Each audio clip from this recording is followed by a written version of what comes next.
कुमार विश्वास। नमस्कार, स्वागत है आपका माय ज्योतिष पे। कुमार विश्वास जी का जन्म वृश्चिक लगन और मीन राशि में हुआ। वर्तमान में इनकी सूर्य में बुध की दशा प्रभावी है। सूर्य की महादशा 2020 तक रहेगी। जन्म पत्री में पंचमेश गुरु का द्वादश भाव में स्थित है। लग्न पंचम और नवम के भवेशों का आपस में संबंध होना उच्च शिक्षा देता है।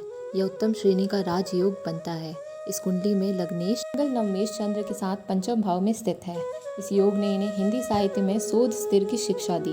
द्वितीयेश गुरु विदेश भाव में है। तीसरे भाव को तीसरे भाव का स्वामी दृष्टि देकर बल दे रहा है। दशमेश सूर्य और एकादशेश बुध दोनों की युक्ति में मीडिया, कम्युनिकेशन और सोशल जगत के भाव में है। इस योग के फल स्वरूप इनका कर्म क्षेत्र और आय क्षेत्र सोशल जगत और कम्युनिकेशन से संबंधित कर रहा है। पंचम भाव में चंद्र मंगल की युति ने श्रृंगार रस की कविताएं लिखने की कला दी। चतुर्थ दशम भाव का राहु केतु अश्र पर होना और सप्तमेश का चतुर्थ में ना होना विवाह का पश्चात यश सफल देकर इनका भाग्योदय किया। छठे भाव में नीच के शनि ने संघर्ष और आंदोलन का भाग भी इन्हें बनाया। उत्तम राजयोगों के अतिरिक्त कुंडली में चंद्रमा से 8वें भाव में गुरु स्थित है। इस प्रकार यहाँ संकट योग बन रहा है। सूर्य से द्वितीय भाव में चंद्र नहीं बल्कि यहाँ शनि है। इस प्रकार यहाँ सुनाफा योग निर्मित हो रहा है। चंद्रमा से 12वें में सूर्य का ना होना और अन्य ग्रह का होना अनाफा योग बन रहा है। वैदिक ज्योतिष शास्त्र के अनुसार कुंडली का दूसरा भाव वाणी भाव है।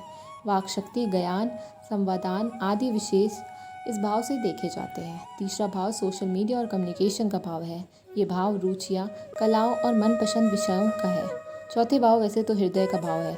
माध्यमिक शिक्षा के अतिरिक्त इस भाव से हृदय को शंकु देने वाले विषयों का अंकलन किया जाता है। अब बात करें यदि हम पंचम की, तो वह उच्च शिक्षा के साथ साथ प्रेम, काव्य, मनोरंजन और मन में छुपी भावनाओं का है। इस भाव को हद की वाणी भी कहा जाता है।